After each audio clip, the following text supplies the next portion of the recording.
எல்லாத்துலேயுமே ஒரு அரசியல் இருக்கும் அப்படிங்கிறது நமக்கு தெரிஞ்சது தான்.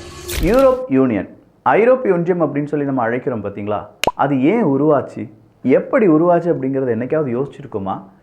இரண்டாவது உலக யுத்தம் முடியுது, எல்லா நாடுகளும் செம்மையான லாஸை அனுபவிச்சுட்டு இருக்காங்க. வலி, வேதனை, பொருளாதார வீழ்ச்சி, சாப்பாடு இல்லை, பஞ்சம், பசி, பட்டினி, நோய், இப்படிலாம் சொல்லிட்டு இருக்கும்போது ஒவ்வொரு நாடும் இன்னொரு நாடுக்கு உதவுவதற்காக முயற்சிகளை மேற்கொள்கிறார்கள். இந்த நேரத்தில் ஐரோப்பா கண்டத்தில் இருக்கக்கூடிய நாடுகள் ஒரு விஷயத்தை யோசிக்கிறாங்க. நாம ஏன் ஒரு கூட்டத்தை உருவாக்கக்கூடாது? இப்படி அவங்க ஸ்டார்ட் பண்ணது 1949. ஒரு 10 நாடுகள் சேர்ந்து ஒரு கூட்டத்தை உருவாக்குறாங்க.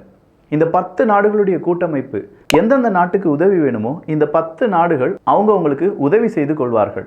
ஆனால் உண்மையிலேயே உதவி செய்வதற்காக மட்டும்தான் இப்படி ஒரு கூட்டம் உருவானதா அப்படின்னு பார்த்தா கண்டிப்பாக கிடையாது. European goal and Steeles community அப்படிங்கிறத பற்றி நம்ம தெரிந்து கொள்ள வேண்டும். European goal and Steeles community அப்படிங்கிறது உருவானது 1950. இந்த European goal and Steeles community அப்படிங்கிறது வேறு எதுவுமே கிடையாது. நிலக்கரியாக இருக்கட்டும், ஸ்டீலாக இருக்கட்டும், இதை பிற நாடுகளுக்கு நம்ம விற்கக்கூடாது.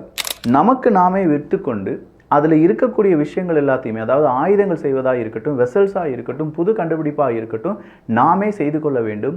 ஏன்னா இந்த நிலக்கரியும் ஸ்டீலும் அப்படிங்கிறது எல்லாமே பல நாடுகளுக்கும் தேவைப்பட்டுச்சு.